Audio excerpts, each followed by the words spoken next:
Sredstva za zaštitu bilja nisu bezazlene supstance.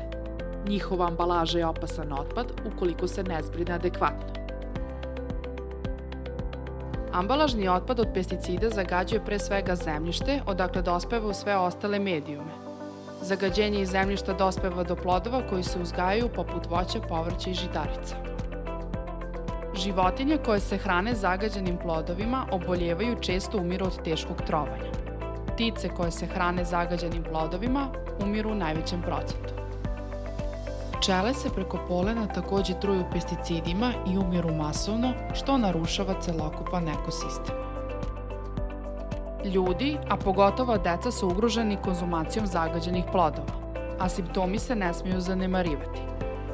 Trovanje ostacima od pesticida dovodi do niza poremećaja i posledica po zdravlje. Takođe, kroz zemljište pesticidi dospevaju u podzemne vode iz kojih se crpi bunarska voda za pojanje stoke i piće. Ugrožavanjem vodotoka koji se koriste za navodnjavanje useva, voćnjaka i bašti, indirektno se zagađuju svi proizvodi koji se gaje i postaju nebezbedni za ljudsku upotrebu. Da li biste svom detetu dali zagađenu hranu?